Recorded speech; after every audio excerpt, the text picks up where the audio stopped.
พัฒนาความเสมอภาคหญิงชายติดพันกับการพัฒนาประเทศชาติ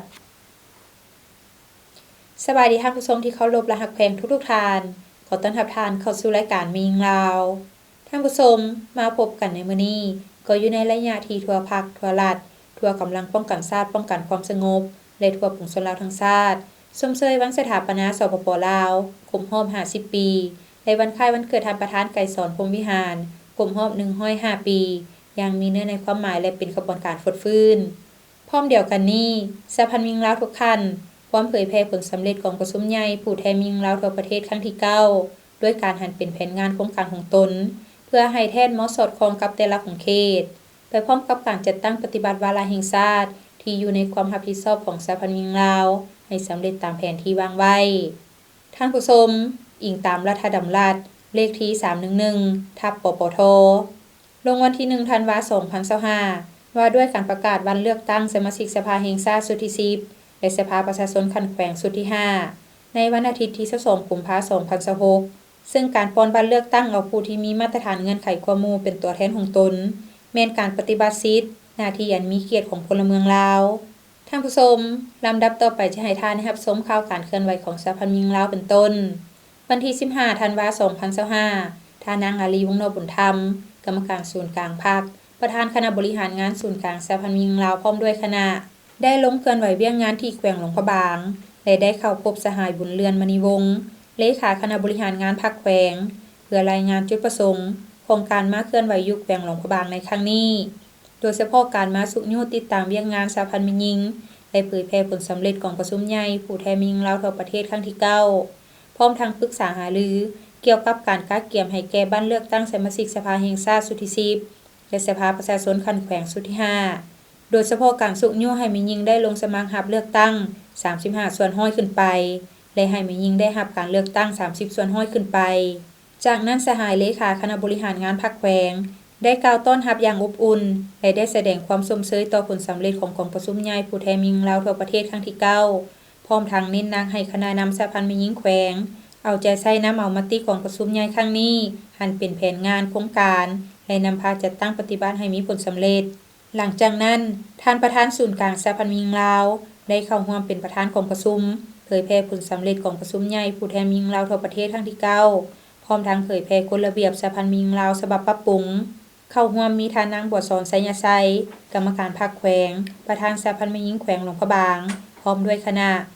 มีคณะกรมจากศูนย์กลางสหพันธ์หญิงลาวบรรดาคณะบริหารงานสหพันธ์หญิงแขวงประธานฮักฐาน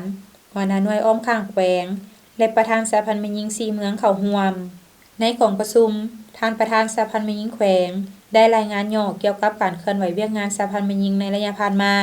จากนั้นท่านนางเล็กแสนคำวงศาคณะประจำภาคหัวหน้ากรมจัดตั้งพนักงานศูนย์กลางสหพันธ์หญิงลาวได้เผยแพร่กฎระเบียบของสหพันธ์หญิงลาวฉบับปรับปรุงบางมาตรา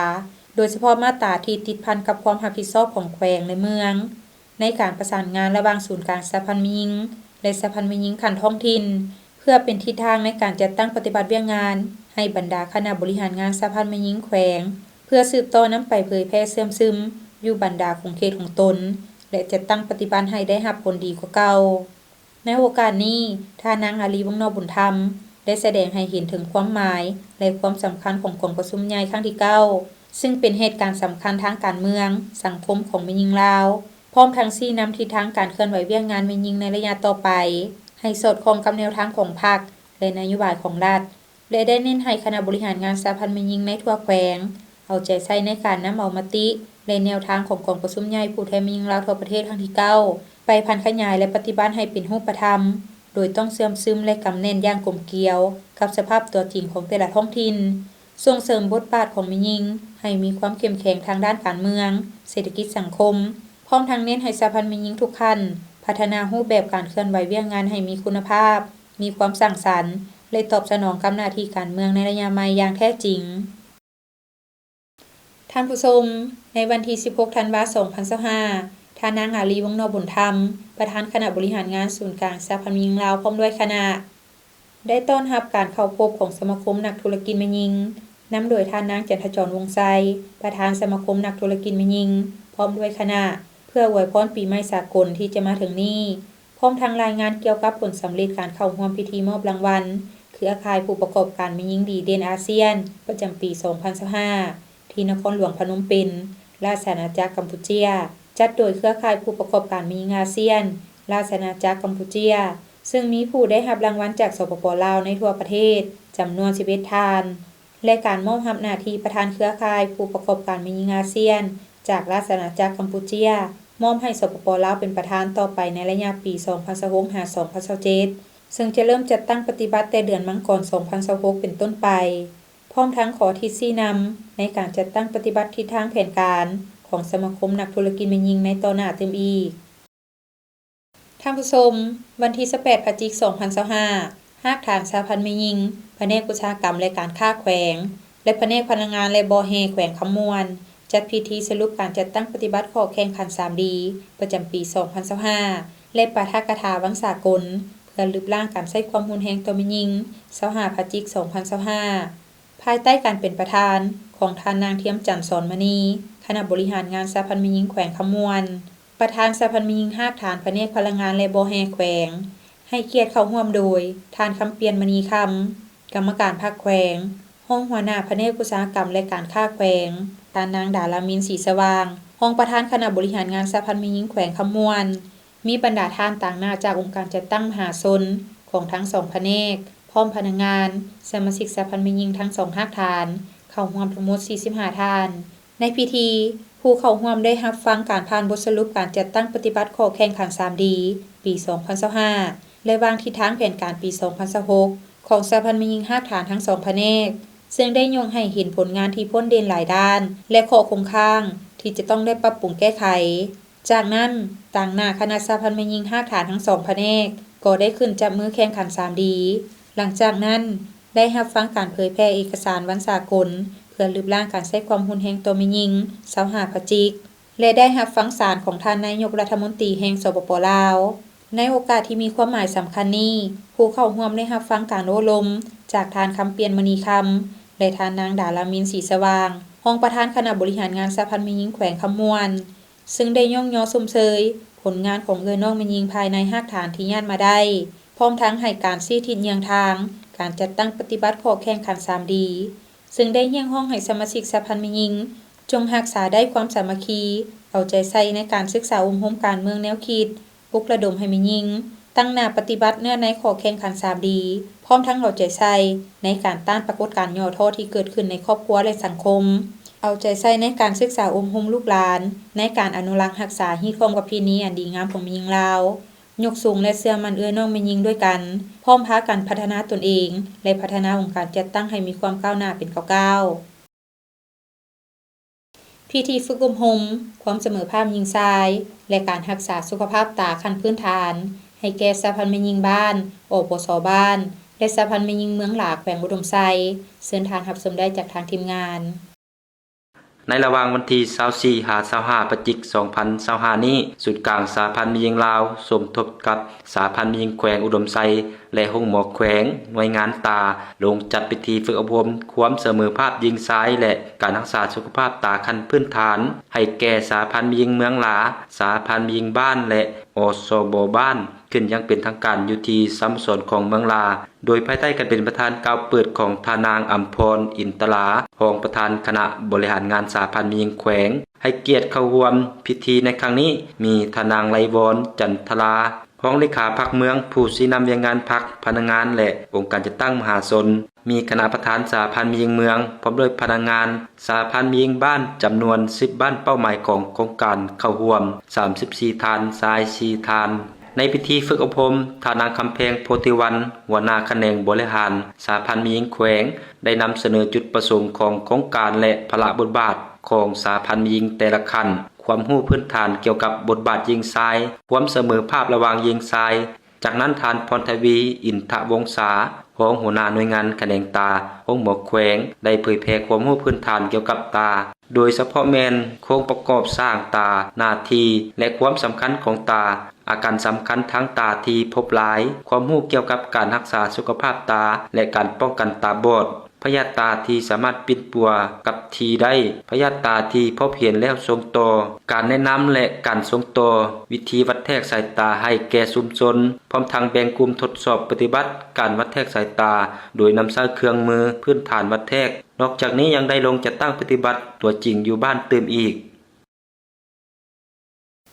ที่ท่านรับชมผ่านไปนั่นก็แม่นข่าวการเคลื่อนไหวของสหพันธ์มิงลาว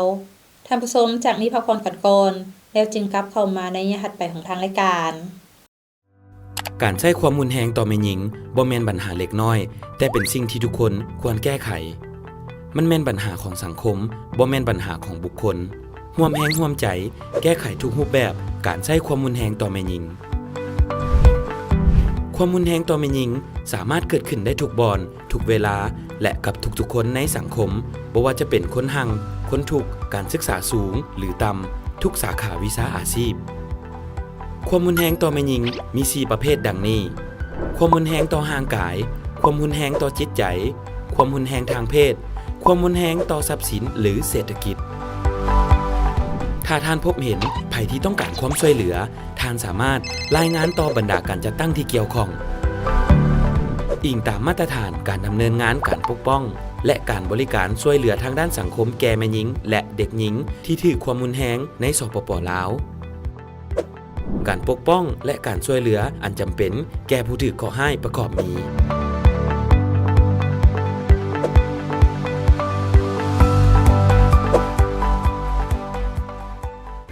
ท่านสามารถโทรหาเบอร์โทรให้คำปรึกษาของสหพันธ์แม่หญิงลาว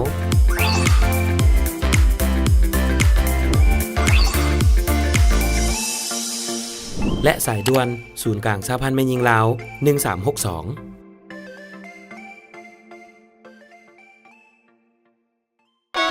นับแต่ปี 2003 เป็นต้นมากองทุนลดพรความทุกข์ยากได้เฮ็ดหน้าที่ในการแก้ไขความทุกข์ยากอยู่เขตชนบทห่างไกลซอกลีกโดยเฉพาะแม่นเอาใจใส่ส่งเสริมสิเสมอภาพระหว่างหญิงชายและการมีส่วนร่วมของกลุ่มผู้ด้อยโอกาสในเวียกงานพัฒนาและแก้ไขความทุกข์ยากในชุมชนของเขาเจ้าเองเนื่องจากว่าแม่หญิงแม่นผู้ที่มีความเข้าใจสภาพชีวิตการเป็นอยู่ในครอบครัวก็คือชุมชนหลายกว่าผู้ชายเพราะว่าแม่หญิงเป็นผู้แบกหาบภาระครอบครัวในแต่ละวันว่ารวมแล้วแม่หญิงเป็นผู้เบิ่งแยงและเอาใจใส่ชีวิตการเป็นอยู่ของสมาชิกในครอบครัวเกือบทั้งหมดก็เพื่อให้สมาชิกในครอบครัวกินอิ่มนุ่งอุ่นและมีความสุขย้อนแนวนี้ทรยจึงสุกยู่และสร้างโอกาสให้แม่หญิงได้เข้าร่วมในทุกกระบวนการของเวียกงานพัฒนาชุมชนและแก้ไขความทุกข์ยากภายในบ้านของเขาเจ้าให้หลายกว่าเมื่อก่อนโดยเริ่มจากการวางแผนการนำเสนอความต้องการการดำเนินการจัดตั้งปฏิบัติและการคุ้มครองนำไส้นั่นเองสนับสนุนโดยกองทุนลดพรความทุกข์ยากกลับเข้าสู่รายการมิงลาวท่านผู้ชมสำหรับระยะนี้ทางรายการขอนำเสนอการสร้างเศรษฐกิจครอบครัวแต่ว่าจะแม่นการผลิตหยังหรืออยู่ไสนั้นเชิญท่านรับชมได้จากทางทีมงานเมืองลาวงามแขวงสารวันเป็นเมืองที่มีทั้งภูเพียงและทงเพียงมีทั้งหมด97บ้าน 13,000 กว่าหลังคาเรือนมี 14,000 กว่าครอบครัวรวมมี9ชนเผ่าอาศัยอยู่ร่วมกันอาชีพต้นต่อของประชาชนแม่นปลูกฝังเลี้ยงสัตว์การค้าขายและการบริการอื่นๆเป็นอาชีพสำรองโดยอิงใส่ท่าแห้งและสภาพอากาศของเมืองแล้วทางคณะภาคเมืองก็ได้ส่งเสริมการปลูกฝังเลี้ยงสัตว์เฮ็ดให้ประชาชนมีชีวิตการเป็นอยู่ที่ดีขึ้นกลายเป็นครอบครัวพัฒนาไปเคียงคู่กันนี้ทางคณะภาคเมืองแม้นได้ให้ความสำคัญและเอาใจใส่สุขยู่ส่งเสริมน้องแม่หญิงภายในเมืองให้ได้บรรจุเข้าในตำแหน่งงานต่างๆในขันเมืองกว่า30ส่วนห้อยและขันบ้านแม่นมีแม่หญิงเป็นขันนำพากว่า95บ้านเฉพาะเวียกงานสหพันธ์แม่หญิงก็เป็นเวียกงานนึงที่มีถือเป็นสำคัญนั่นแหละสำหรับองค์คณะภาคเมืองของเฮาฉะนั้นอยู่ในโครงประกอบของคณะภาคของเฮานี่ถือว่ากว่า 30% ที่มีแม่หญิงในหันบ้านของเฮานี่97บ้านแต่มีแม่หญิงที่เขารวมอยู่ในขันบ้านนี่เป็นคณะบ้านเป็นห้องเลขานี่กว่า95บ้านพิเศษก็ยังมีแม่หญิงเป็นเลขาอีก2บ้านเนาะที่พวกเฮาได้เอาใจใส่ในการก่อสร้างและบุคลากรเพศหญิงของพวกเฮาปฏิบัติตามเสมอภาพหญิงชายเด็กกับเมืองของพวกเฮาได้ประกาศเป็นเมือง เสมอภาพยิงสายนี่สำเร็จเนาะ100%อยู่ในกระบวนการดังกล่าวนี้สหพันธ์แม่หญิงเพิ่นก็ได้เคลื่อนไหวตามทิศสีน้ำโดยเฉพาะกระเมนคณะพักที่นอนในสหพันธ์แม่หญิงได้แบ่งพวกที่สอบในแต่ละเขตเพื่อลงสีน้ำปลุกระดมเพื่อทำการผลิตให้กลุ่มอยู่กลุ่มกินส่งขายเป็นสินค้าสร้างความหังมีอยู่ดีกินดีนับมือนับเพิ่มขึ้นเนาะแต่คือดังที่พวกเขาไปเห็นหันแล้วมีตัวแบบกาแฟค่ำของเขาเนี่ยเป็นกาแฟแกนมณีสดในหันก็เป็นห้องในบ้านเดี๋ยวก็เป็นตัวแบบในการผลิตส่วนการปลูกฟังก็ถือว่าแม่หญิงเนาะก็อยู่ในระดับแล้วหนาอันนั้นเป็นการปลูกสำหรับการบริการแม่หญิงเฮาก็สามารถเฮ็ดสำเร็จเป็นประธานบริษัทเป็นทำธุรกิจเนาะสามารถเป็นอยู่ในแถวหน้าของเมืองแต่มีความยืนยงเส้นเก็บสื่อกาแฟส่งออกภายในและต่างประเทศมีไทยเวียดจีนก็เป็นประธานสหพันธ์แม่หญิงบ้านเนาะอยู่ในเขตเทศบาลของเฮาอันนี้เป็นตัวจริงอันสองมาเป็นผลิตสินค้าโอรบคือหวยหุ้นไต่เป็นสามารถผลิตสินเผากระโดเนาะที่ส่งขายภายในแต่ต่างประเทศเขตภายในเฮานี่ก็สีนับแต่หลวงพระบางไอเต็กเวียงจันทร์ภายนอกก็สิมีเวียดนามแล้วก็สิมีไทยและญี่ปุ่นเนาะที่เพิ่นส่งออกอันนี้ก็เป็นผลิตภัณฑ์ของน้องแม่หญิงของพวกเราจากนั้นก็ยังมีหลายอย่างที่แม่หญิงได้ประกอบส่วนในการพัฒนาในการปกป้องรักษาประเทศชาติเนาะนับก้าวขึ้นบ้านห้วยแสงเมืองเลางามเป็นบ้านหนึ่งที่ประชาชนส่วนหลายแม่นมีอาชีพการปลูกฝังเลี้ยงสัตว์เป็นแหล่งรายรับสำคัญของครอบครัวโดยอิงใส่ท่าแห้งที่เหมาะสมของแต่ละครอบครัวแนใส่สร้างรายรับเฮ็ดให้ชีวิตการเป็นอยู่ของประชาชนดีขึ้นก้าวไปสู่ลึบล่างความทุกข์ยากนางสุวรรณีดวงดาราอายุ45ปีประชาชนบ้านห้วยแสงเมืองเลางาม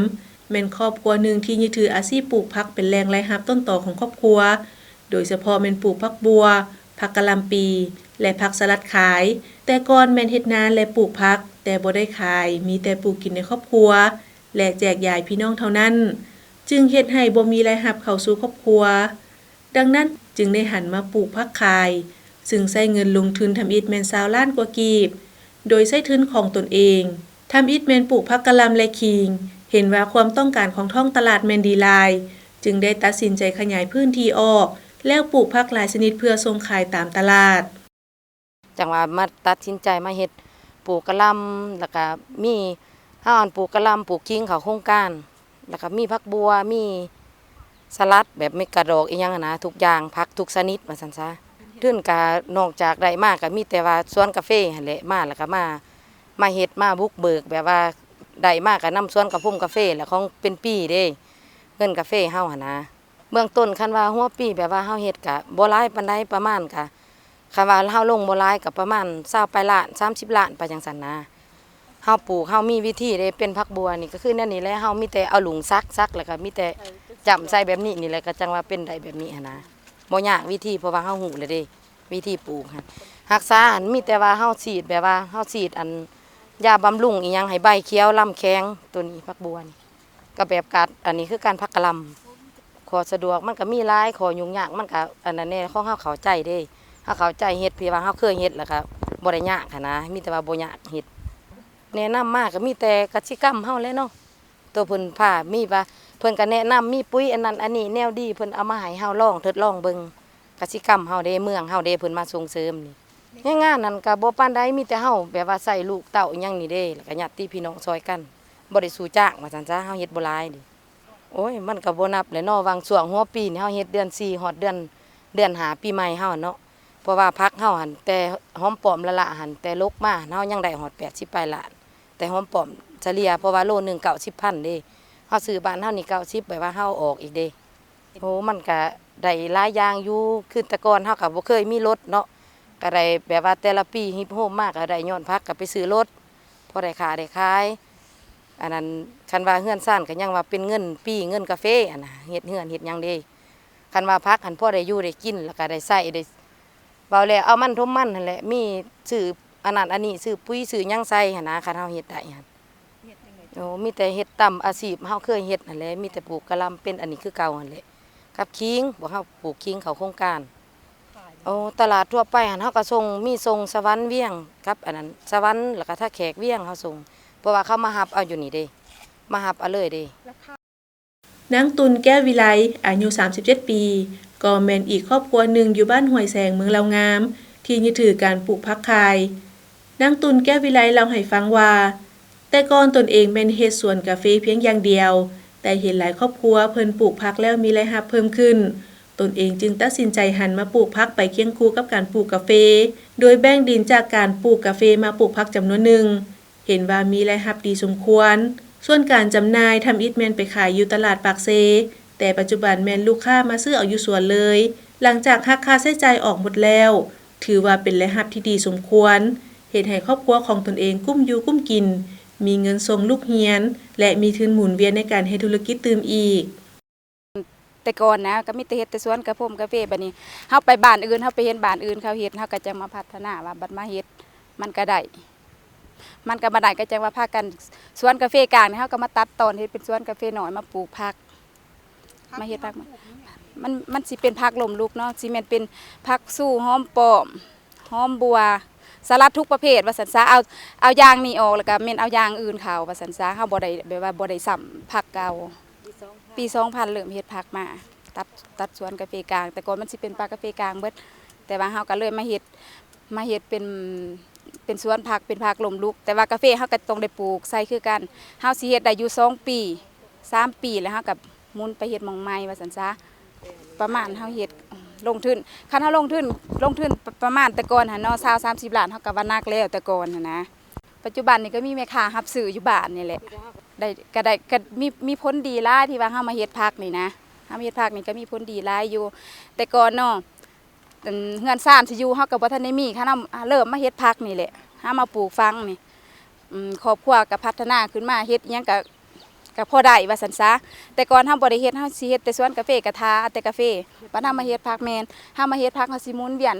ถือว่าเดือนนึงเฮาก็สิได้ขายเดือนนึงเฮาก็สิได้ขายว่าซั่นซะผู้ดีฮอดยามเก็บกาแฟเฮาจังได้โตกับเก็บกาแฟเลยนะก็พอได้หมุนเวียนพอได้ใส่จ่ายในครอบครัวประจำวันว่าซั่นซะก็พอได้อยู่มีอันใดก็มาไ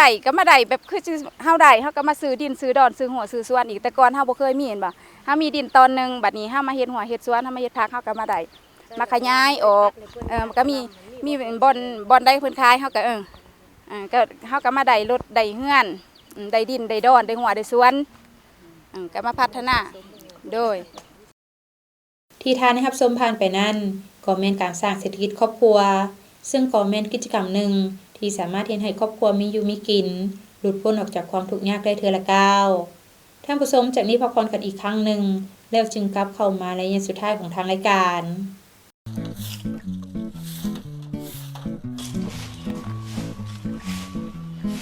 สบายดีพ่อตู้ โอ้สบายดีเป็นอะไรร้านไปโรงเรียนได้เรียนหยังได้แล้วมื้อนี้ มื้อนี้แหละได้เรียนวิชาโลกอำตัวสาวครูเว้าเรื่องหาปอสู่ฟังพ่อตู้ฮู้บ่หาปอมีหยังเด้ ก็ฮู้แท้ละเนาะหาปอละละ คันฮู้ก็เว้าให้หลานฟังเบิ่งดูว่ามีปอหยังเด้ ก็มีป.1 ฮอดป.5 ที่ร้านเรียนหั่นตะว่าสิว่าหยังหาปอพอตู้แห่งฮู้ฮอดปอที่6พุ่น ปอหยังอีกปอที่6หั่น ปอที่6ปอแม่ตู้จมปกๆมื้อเช้าหั่นเด้ พ่อตู้เอ๋ยมันบ่แม่นที่พ่อตู้เอามาหั่นนะสาวครูว่าหาปอมีปอที่1แม่นปอปิดฝาพัฒนาที่เก็บน้ำในเฮือนบ่ให้มียุงลายเข้าไปไข่ใส่ปอที่2แม่นปอเปลี่ยนน้ำและพัดถูพัฒนาเส้นเต้าดอกไม้น้ำห้องตีนตู้ฐานห้องจอกน้ำปอที่3แม่นปอปล่อยป่าหางนกยุงเพื่อไปกินนอนน้ำปอที่4แม่นปอปรับปรุงบ่ให้น้ำค้างขังกระโปะกระป๋องอย่างตีรถเก่าปอที่5แม่นปอปฏิบัติเป็นประจำทุกๆอาทิตย์ โอ้แม่นหวะ พอตู้บ่ฮู้เด้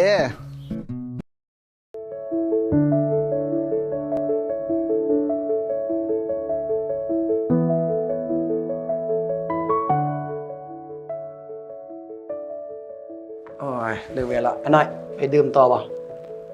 ไปนั่งดื่มต่อจักหน่อยบ่ เอาไปซะอีก บนเก่าหั่นล่ะบนเก่าเมื่อวานนี้ล่ะ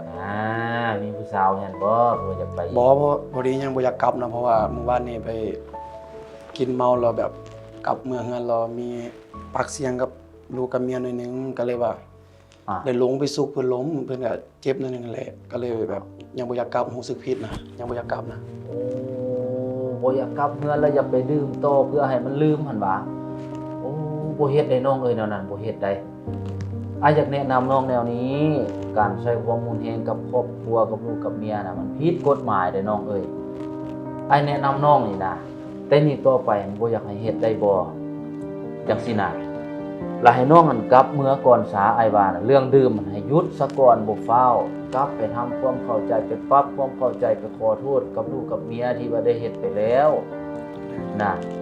กลับไปแล้วไปเว้ากับเราแต่นี่ต่อไป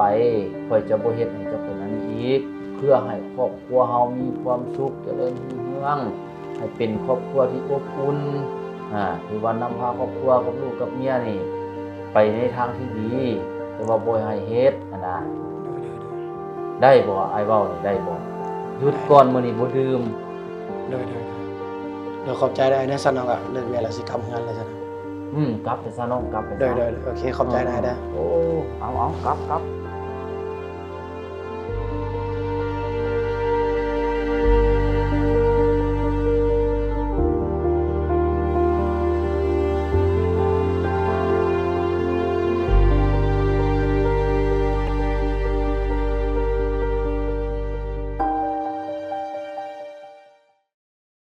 เข้าสู่ระยะสุดท้ายของทางรายการท่านผู้ชมสำหรับระยะสุดท้ายนี้ถ้าหากท่านผู้ชมท่านใดอยากมีความคิดความเห็นหรือขอตำหนิติชมรายการท่านก็สามารถโทรศัพท์เข้ามาได้ตามเบอร์ที่ขึ้นอยู่ในหน้าจอขณะนี้และนอกจากนี้ท่านผู้ชมยังสามารถเบิ่งรายการมียิงลาวคืนหลังได้ทาง YouTube โดยพิมพ์คำว่ารายการมียิงลาวหรือว่าจะเข้าไปที่เว็บไซต์ก็ได้เช่นเดียวกันที่ www.lawwomenunion.org.la ท่านผู้ชมอย่าเสพติดเป็นอันตรายต่อสุขภาพและอนาคตของคนหุ่นนุ่มที่เป็นหุ่นสืบทอดที่เป็นกำลังแห่งสำคัญในการปกป้องรักษาและสร้างสรรค์พัฒนาประเทศชาติดังนั้นพวกเราทุกคนจงร่วมแรงร่วมใจกันต้านและสกัดกั้นปัญหายาเสพติดให้หมดไปจากสังคมลาวท่านผู้ชมมาฮอดนี้เวลาทางรายการก็หมดลงแล้วผู้ดำเนินรายการพร้อมด้วยทีมงานรายการมียิงลาวขอลาท่านผู้ชมไปก่อนพบกันใหม่ในมื้อหน้าสำหรับมื้อนี้ขอขอบใจสบายดี ที่เราเฮา